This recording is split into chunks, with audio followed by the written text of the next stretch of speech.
Hello বন্ধু, আপনাদের স্বাগতম আমাদের ইউটিউব চ্যানেল কোডেক্স রাগরে। এই ওয়েব সিরিজে আপনারা শিখতে চলেছেন এইচটিএমএল। এইচটিএমএল হলো ওয়েব ডিজাইনিংয়ের মূল ভিত্তি। যদি আপনারা ওয়েব ডেভেলপার হিসাবে চাকরি করতে চান বা ডিজাইনার হিসাবে কাজ করতে চান, তবে এটি শেখা খুবই জরুরি। তাহলে এইচটিএমএল এর ফুল মিনিং কি? এইচটিএমএল এর ফুল মিনিং হলো হাইপারটেক্সট মার্কআপ ল্যাঙ্গুয়েজ। এখন প্রশ্ন আসে, এর ব্যবহার কি? এইচটিএমএল এর ব্যবহার দেখতে হলে আমরা দেখব কিভাবে এটা কাজে লাগানো যায়। আমরা এর সাহায্যে নিজের ওয়েবসাইট তৈরি করতে পারি।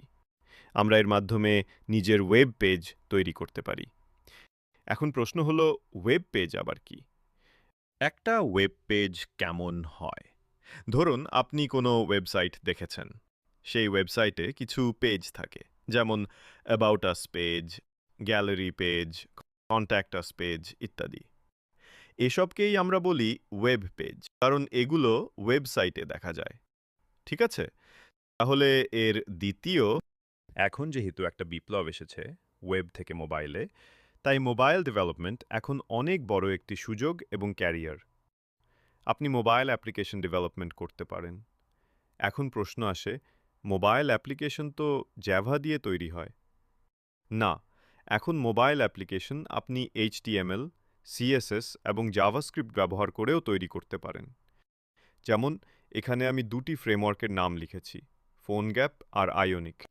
এমন একটি ফ্রেমওয়ার্ক যেখানে আপনি এইচটিএমএল আর সিএসএস ব্যবহার করে পুরো মোবাইল অ্যাপ্লিকেশনের ওয়েবসাইটের ডিজাইন করতে পারবেন। আমরা আমাদের পরবর্তী সিরিজে এটাও শিখব। তাহলে এখন প্রশ্ন আসে, এটা শুরু কিভাবে করা যায়? চলুন শুরু করা যাক।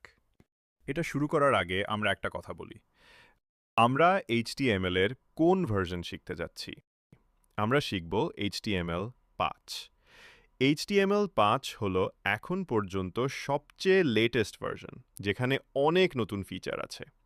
এবং আমরা HTML4 সম্পর্কেও কথা বলবো আর শিখব যে HTML4 থেকে HTML5-এ কি কি নতুন জিনিস এসেছে এবং কি কি পরিবর্তন হয়েছে। কারণ এটা জানা খুব জরুরি। অনেক সময় এমন হতে পারে যে আপনি পুরনো জিনিস ব্যবহার করছেন আর সেটা কাজই করছে না। তাই এগুলো জানা খুবই দরকার। তো এর আগে আমাদের জানতে হবে আমরা এতে কাজ কিভাবে করব এবং কি কি সফটওয়্যার প্রয়োজন হবে। সফটওয়্যার রিকোয়ারমেন্টের জন্য আমাদের দুটি সফটওয়্যারের প্রয়োজন হবে। একটি হলো HTML এডিটর এবং অন্যটি হলো ব্রাউজার। HTML এডিটরে আমরা আমাদের HTML এর কোড লিখব। আর ব্রাউজার মানে হলো, যেমন আপনি যখন কোনো ওয়েবসাইট খুলেন তখন সেটি দেখানোর জন্য যেটি ব্যবহার করেন। সবচেয়ে বেসিক যে এডিটর আছে আমাদের কাছে উইন্ডোজের মধ্যে, সেটি হলো নোটপ্যাড। নোটপ্যাড উইন্ডোজের সাথে ডিফল্টভাবে আসে এবং আপনি এটিকে HTML এডিটর হিসাবে ব্যবহার করতে পারেন। এখানে আপনি আপনার সব কোড লিখতে পারবেন এবং এটি ফ্রিতে ব্যবহারযোগ্য, কারণ এটি উইন্ডোজের সাথে আগে থেকেই পাওয়া যায়। এর থেকে এক ধাপ উপরে আছে নোটপ্যাড প্লাস প্লাস। এটিতে সাধারণ নোটপ্যাডের থেকে পার্থক্য হলো এখানে কোড লেখা হয় রঙিন ফরম্যাটে, যা পড়া ও বোঝা সহজ করে।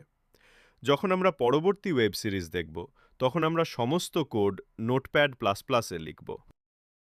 এর পাশাপাশি মাইক্রোসফট তাদের একটি ফ্রি এডিটর প্রকাশ করেছে, যার নাম VS কোড বা ভিজুয়াল স্টুডিও কোড। এটি সম্পূর্ণ ফ্রি এডিটর এবং এতে অনেক সুবিধা আছে। আপনি এটিও ব্যবহার করতে পারেন। আরেকটি হলো সাবলাইম। সাবলাইমও একটি খুবই জনপ্রিয় এবং ফেমাস এডিটর, যেটি আপনি ব্যবহার করতে পারেন।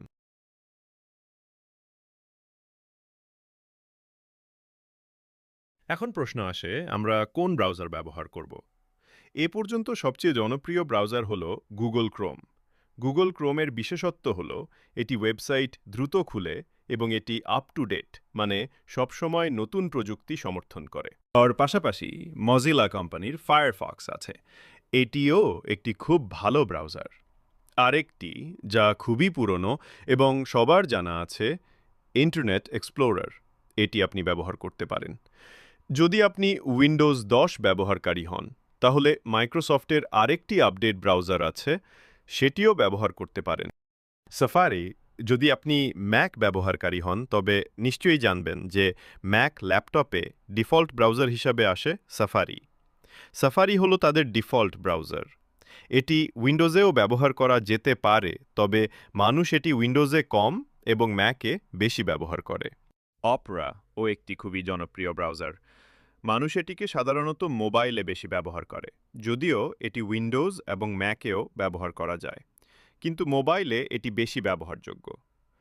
এ পর্যন্ত আমাদের ভিডিও বানানোর জন্য সবগুলো মৌলিক জিনিস, তাহলে আমাদের ভিডিও সিরিজটি দেখতেই থাকুন যাতে আপনি HTML5 এবং এরও নতুনতম ভার্সন শিখতে পারেন। আমরা যতগুলো সফটওয়্যার এবং এডিটরের নাম দিয়েছি তাদের ডাউনলোড লিংক আপনি আমাদের ভিডিওর নিচের ডেসক্রিপশনে দেখতে পারবেন। তাহলে আমাদের ভিডিও সিরিজটি দেখতেই থাকুন যাতে আপনি HTML5 এবং এরও নতুনতম ভার্সন শিখতে পারেন। হ্যালো বন্ধুরা, এই ভিডিওতে আমরা দেখব HTML কিভাবে লিখতে হয়, এটার বেসিক সিনট্যাক্স কাকে বলে। এটা শেখার পর আপনারা HTML এর পেজ বানাতে পারবেন। চলুন শুরু করি। এটার বেসিক সিনট্যাক্সের জন্য আপনার জানা দরকার যত কোড আছে সব হয় ট্যাগসের ভিতর। ট্যাগ কেমন? গ্রেটার দ্যান এবং লেস দ্যান, এটাকেই আমরা HTML এ ট্যাগ বলি। গ্রেটার দ্যান এবং লেস দ্যান সাইনের ভিতরে ট্যাগের নাম আসে।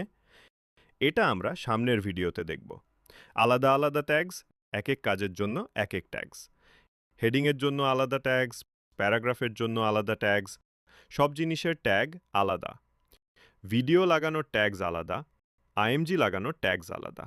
ট্যাগ দেই পরে যেই কাজ করব ওইটা দেই, তারপর ট্যাগ ক্লোজ করব। ট্যাগ ক্লোজ করার চিহ্ন আপনারা দেখছেন যে এটাতে লেস দ্যান আছে। এটার মানে হলো ট্যাগ ক্লোজ হয়েছে। আর যে কোনো ট্যাগ শুরু হলে ওটা বন্ধ করতে হবে, এটা মনে রাখতে হবে। এখানে অ্যাকচুয়াল HTML এর ভেতরে কোড করার কথা বলি। এখানে আপনারা স্ক্রিনে দেখছেন HTML ট্যাগ শুরু করেছি, তারপর গ্যাপ, পরে লেস দ্যান দিয়ে তা বন্ধ করেছি। HTML এর যত কোডই হবে এই দুইটার ভেতরে হবে, বাহির কিছু হবে না। HTML এর ভিতরে সবচেয়ে প্রথম যেই ট্যাগ আসে সেটা হলো হেড ট্যাগ। হেড ট্যাগের কি কাজ? আমরা হেড ট্যাগের ভিতরে যা লিখব তা আমরা ফ্রন্টে দেখব না। ওইটা ব্যাকগ্রাউন্ডে দেখব, নয়তো উপরে টাইটেল বারে দেখব। ব্যাকগ্রাউন্ডে কিভাবে চলবে?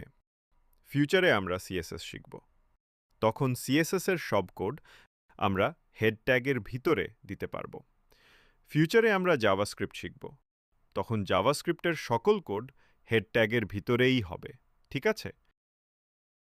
এখন আমরা শুরু করি। হেড ট্যাগের ভিতরে যেই ট্যাগ আসবে সেটা হলো টাইটেল ট্যাগ। টাইটেল ট্যাগের মানে কি? যা আমরা টাইটেল ট্যাগের ভিতরে লিখব ওইটা আমাদের ব্রাউজারের টাইটেল বারে দেখাবে। এখানে আপনারা আমাদের স্ক্রিনে দেখছেন উদাহরণের স্ক্রিনশট দিয়েছি। টাইটেল ট্যাগে লিখেছি প্রথম ওয়েব পেজ, ওইটা ব্রাউজারের টাইটেল বারে দেখাচ্ছে। হেড ট্যাগ শেষ হওয়ার পর আমাদের যেই ইম্পর্ট্যান্ট ট্যাগ আসে সেটা হলো বডি ট্যাগ। বডি ট্যাগের মানে যা কিছু আপনি এটার ভিতরে লিখবেন ওইটাই আপনার ব্রাউজারের স্ক্রিনে দেখাবে। তার মানে ওয়েবসাইটের যা কাজ আছে তা বডি ট্যাগের ভিতরে হবে, আর যেটা ব্রাউজারের ব্যাকগ্রাউন্ডে চলবে ওই সকল কাজ হেড ট্যাগের ভিতর হবে। একটা কথা মনে রাখতে হবে, হেড ট্যাগ ক্লোজ হওয়ার পর বডি ট্যাগ শুরু হবে। আর বডি ট্যাগও বন্ধ হবে, কারণ হেড ট্যাগও বন্ধ হয়। বডি ট্যাগের ভিতরে যে কোনো কিছু লিখতে পারি, যেমন হ্যালো ওয়ার্ল্ড বা কোনো প্যারাগ্রাফ। এগুলো আমরা পরের ভিডিওতে দেখব। এখন কথা হলো, ফাইল যেহেতু রেডি হয়ে গিয়েছে, এখন এটা সেভ কিভাবে করব।